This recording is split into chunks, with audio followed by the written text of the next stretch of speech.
Hello, my name is Blazenzetti, and I am happy to finally release my new ROM hack, Shadow the Hedgehog Speedrunner's Cut, or Shadow SX for short. This ROM hack changes the game in subtle ways to improve the speedrunning experience. Nothing too major to change the general feel of the game, so it won't necessarily be any easier to play if it was giving you trouble before. In fact, depending on the objective you're trying to complete, it might actually be slightly harder. I'll get into details of that later. But in general, these changes not only will make runs more fun to play, but also easier to compare for leaderboard rankings. To play this ROM hack, take the ROM file you extracted from your personal US GameCube copy of Shadow the Hedgehog and apply the patch file using either the SX launcher or the manual patching scripts I also provide. As a side note, the Shadow SX launcher currently only works on Windows. I'm working on one that will also work on Mac and Linux as well, but I kind of ran out of time given the deadline I imposed on myself. So, to hear more about that and anything else Shadow the Hedgehog speedrunning related, join our Discord. It's pretty new, we're a pretty small community, but we're growing and we're excited about the game and anyone that might be interested in playing. Once the patching process is complete, you will now have a ROM of Shadow SX that you can now play on Dolphin, or if you have the ability to play homebrew software, on console. I even made it so that it saves to a different save file, so that if you are concerned about overwriting your existing save file, that is no longer a problem. With that out of the way, what exactly is different about Shadow SX compared to the original? The main feature in Shadow SX is a series of changes to how the in-game timer works. In the original game, the timer more or less worked fine, but there was a few cases where it was really annoying for speedrunning. The first change revolves around deaths. When you die in the game, the timer continues going on while everything else starts fading to black, so it's not very clear when exactly you died. And then when it restarts to your last checkpoint time, it fades back in from black, so it's very unsure when the timer started, so it requires us to go in the footage and frame advance through to figure out the most reasonable time, except when you can't, because you can't see when you died. So in XX, I fixed this by letting it continue on as it would normally, but then I just decided to make it not reset. So it's as if you never died in the first place. This fix also addresses the issue with a few missions that we have where you can get a faster level time if you die right before completing the objective. And with the way that these objectives work, it's that their healths don't reset upon death. So even though you are basically back at the beginning of the stage, you're able to just take those last few shots and you get a 20-second time, even though you really spent 2 minutes setting things up. Another change revolved around restarting a level. This would normally restart the timer, which makes sense because you're starting over from the beginning. But if we're trying to keep track of every amount of time you spent in the game for a final time, you gotta start calculating things after the fact. So in SX, I made it so it just won't restart the timer if you're in story mode. These changes were what I was referring to earlier when I meant that the game might actually be a bit harder, as if you're going for a category that requires getting A ranks, having a higher time at the end of your stage can result in missing out on an A rank, since a lot of these A ranks require large time bonuses, which the game is very generous with normally. Another change occurs while in boss fights. If you use chaos control, the timer actually does this pretty cool slowdown effect to kind of show, oh, you're really slowing down. While this is cool, it doesn't really allow for accurate timing of gameplay, so I undid the slowdown. This way, your time depends on how you're playing and not so much when did I start using this power. This here is a big one.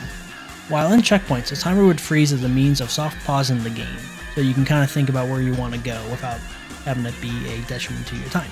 However, due to our famous chaos control glitch, the pausing of the timer continues on as you're moving through the stage, making in-game timing impossible for runs that use this glitch. So in case you're wondering why sometimes on our leaderboard uses in-game time and some don't, this is why. Now on SX, I don't pause the timer, and now all runs can be timed by in-game time because nothing pauses the timer unnecessarily anymore. With all these changes combined, the in-game timer now functions more as a time without loads timer, and it will allow us to account for all gameplay that happens in levels and not anything in between. As an added bonus, at the end of a story or expert mode run, a new screen will appear showing all of the times from the levels and bosses played and added together. This will allow us to verify if our calculations are correct with any other external timers. In addition to the timer changes, there are a few other changes I made to the game to make it more consistent between story or single segment runs and individual levels or IL runs.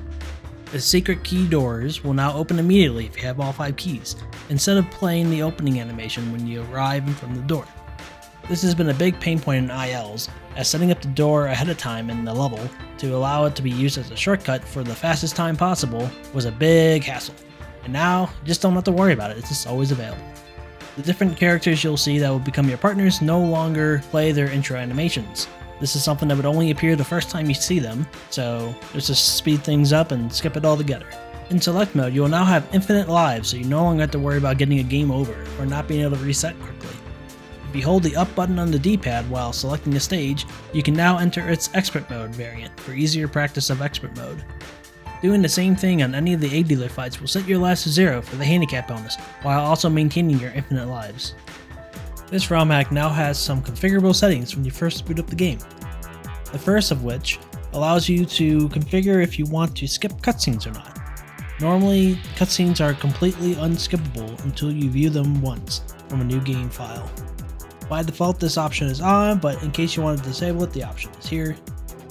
Having this feature on will allow for more bearable new game runs, as you no longer have to be spending your time mainly watching cutscenes. The second option here is called the race timer. This turns your level in-game timer into a full playthrough level timer, so that if you don't have a timer of sorts nearby, you can use this instead. This last option is what I call modern UI control. On the Xbox and PS2 releases of the game, the buttons used for navigating the menu were slightly different compared to the GameCube version, so with this option on, if you're using those controllers and they're set up correctly, your menuing experience will be similar to how they are on those consoles. Now I know most of you will probably be playing on the Dolphin emulator, in which case I provided some recommended configuration settings. These files will allow for faster loading of game data, faster CPU speeds for better performance, and a patch to make the bloom effects a bit more in line with what you would see on console. Using Dolphin's custom texture feature, I also prepared several textures for showing different controller button prompts to match the controller you'll be using, as well as adjusting the glossiness of the characters in the game. And finally, I created a tool that will allow you to generate new color schemes for Shadow that will give your run a little bit more personality. And with that, that's everything new in Shadow the Hedgehog Speedrunner's Cut. I hope you enjoyed this video showcasing the mod and hope that we get to see some new runners giving this game a shot. Links to the files and the Discord are in the description.